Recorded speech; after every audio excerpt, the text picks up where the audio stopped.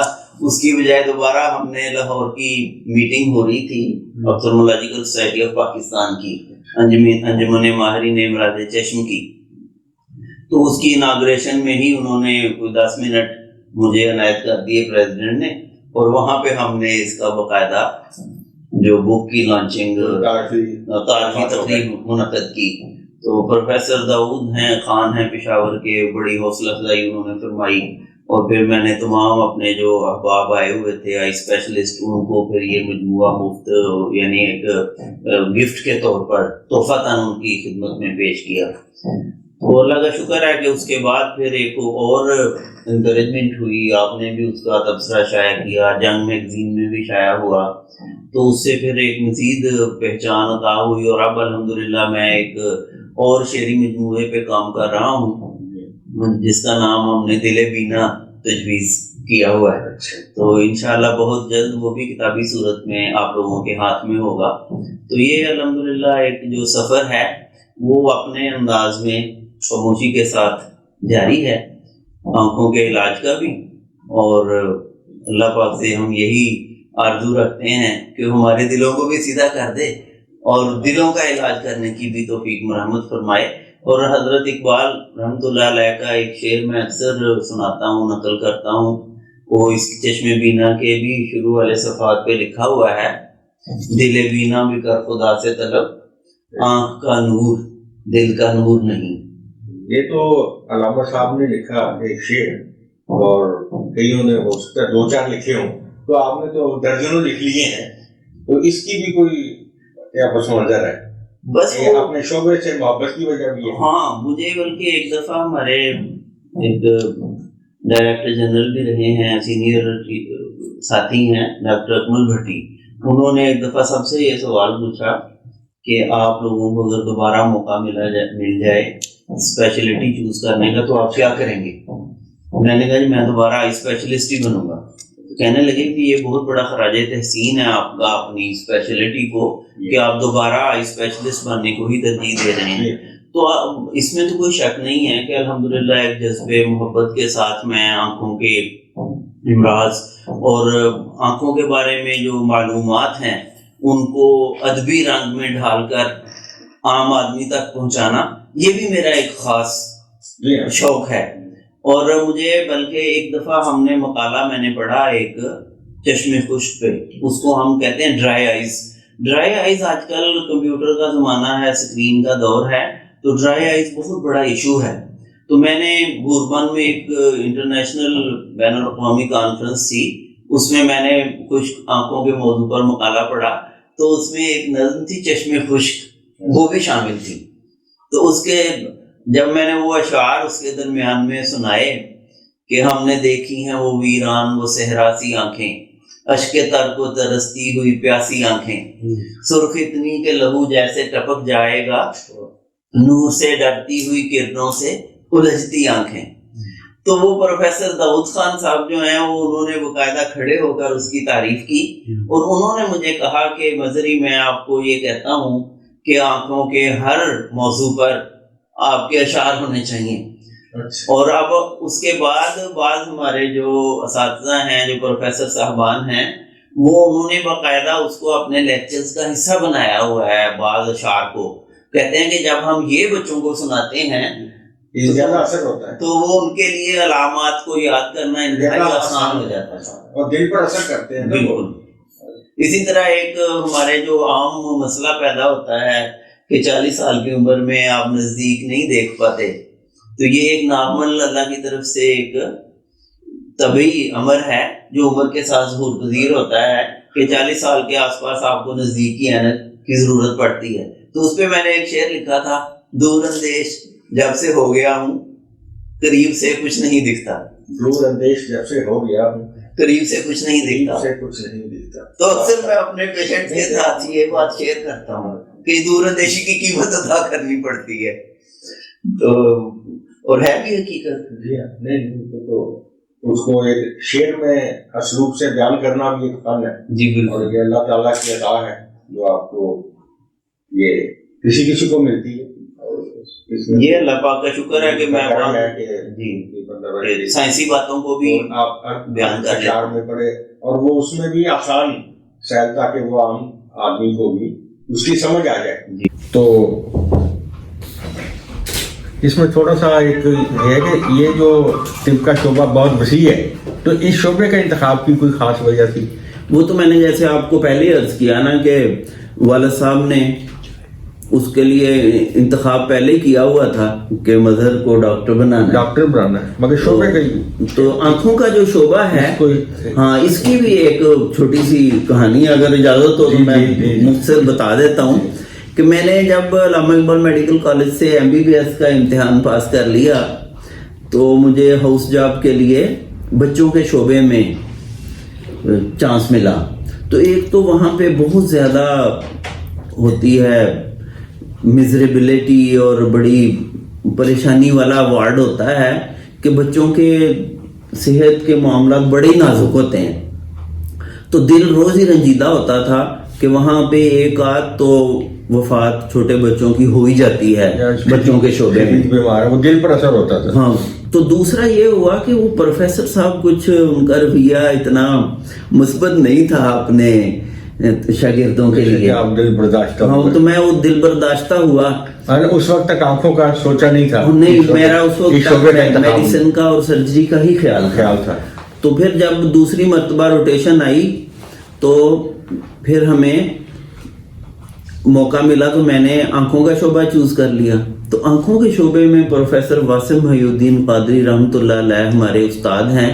اس کتاب میں چشم بینا میں 3 نظمیں میں نے ان کے بارے میں لکھی ہیں، وہ شامل ہیں. وہ بڑے ہی اللہ کے ولی اور بڑے ہی نیک انسان تھے اور انتہائی قابل ماہر امراض چشم تھے. تو ان سے ایسی محبت ہوئی اور انہوں نے اتنی شفقت کی ہمارے اوپر کہ ہمارے کیریئر کا رخ ان کی اس محبت کی وجہ سے مستقل طور پر متعین ہو گیا اور ہم نے آئی کے ہی شعبے کو اپنے کیریئر کے لیے انتخاب کر لیا ان کی مشاورت اور ان کی رہنمائی میں. اور اسی طرح وہاں پہ پھر جب پروفیسر واسم محی الدین قادری رحمۃ اللہ علیہ کے ساتھ کوئی 1 سال کا عرصہ کم و بیش مکمل ہوا تو پھر مجھے موقع ملا لیٹن رحمۃ اللہ ہسپتال میں میری سلیکشن ہو گئی. تو وہاں ڈاکٹر محترم طارق سعید صاحب جو امریکہ سے آئے تھے نئے پاکستان میں، تو ان کی میت میں کام کرنے کا موقع ملا. تو وہاں پہ میں نے پھر پارٹ 1 بھی کر لیا اور طارق سعید صاحب نے تو واصف صاحب کی لگائی ہوئی اس محبت کو بالکل 2 چند کر دیا. اور پھر میں نے آنکھوں کے علاوہ اور کچھ سوچا ہی نہیں کیریئر کے لحاظ سے.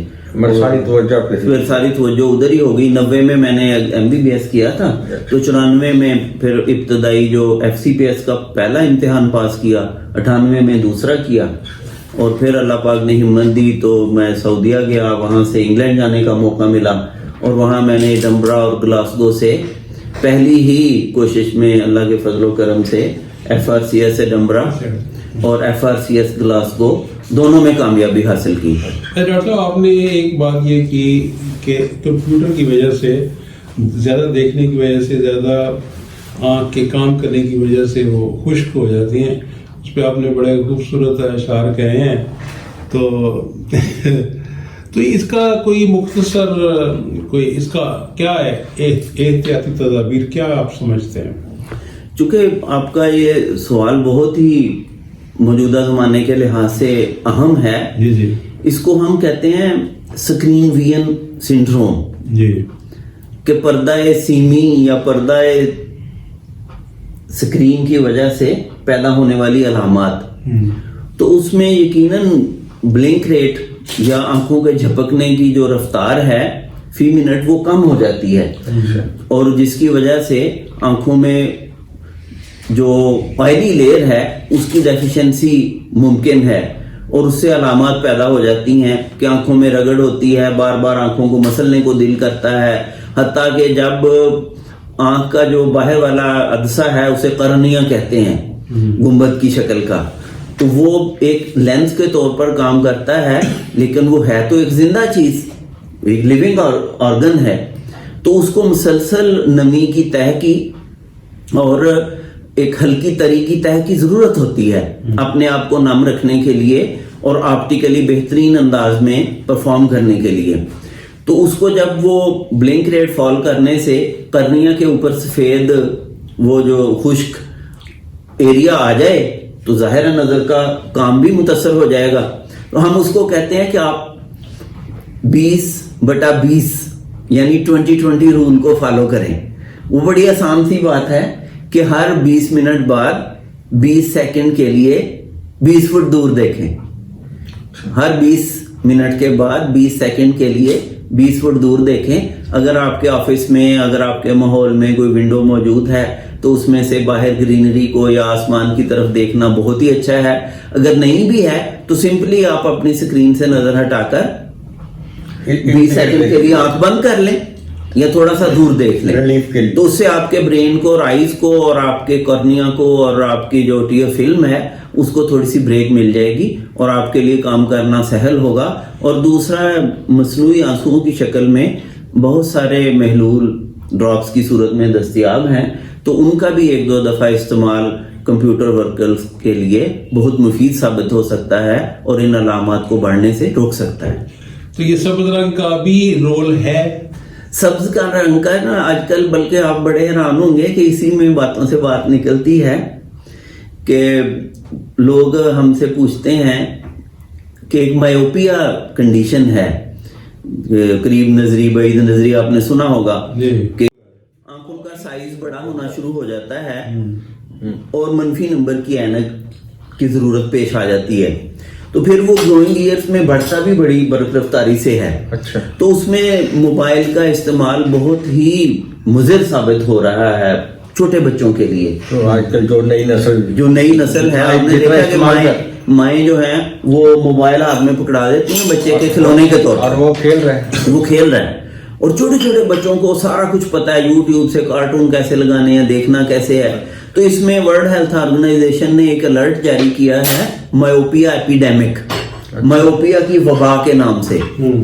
تو اس میں ان کا خیال ہے کہ اگر ہم نے اس کو نہ روکا تو آئندہ آنے والے 10 سے 20 سالوں میں آدھی دنیا کی جو آبادی ہے وہ مایوپ ہو جائے گی. کہ بچوں کو 50% سب کو اینکیں لگ جائیں گی. اتنا خطرناک. اچھا میں نے دیکھا ڈاکٹر صاحب بچپن میں دیکھا کہ لوگ جب آپریشن کر رہے تھے تو وہ ایک سبز سا پردہ کر لیتے تھے. شاید آپ بھی کرتے ہو. نہیں اب تو ہم پردہ کرنے کی ضرورت نہیں ہوتی. وہ تو ایک پرانی بات تھی بجائے ان کو پٹی وغیرہ لگانے کے وہ پردہ لگا دیتے تھے اور ڈاگ گاگلز بھی عام بندے کے بس میں نہیں ہوتی تھیں. تو اب تو چائنا کے تعاون سے ہر چیز بڑی سستے داموں مل جاتی ہے. تو اب تو ہم گہرے رنگ کی اینک ہی ریکمینڈ کرتے ہیں. تو وہاں پہ تو سبز اس پٹی کا کوئی رول نہیں ہے. لیکن میں بات کر رہا تھا کہ اب مایوپیا کو روکنا کیسے ہے. تو آپ نے جو گرین سبز میدانوں کی بات کی ہے تو اس میں جو ریکمینڈیشن ہے وہ بڑی انٹرسٹنگ ہے.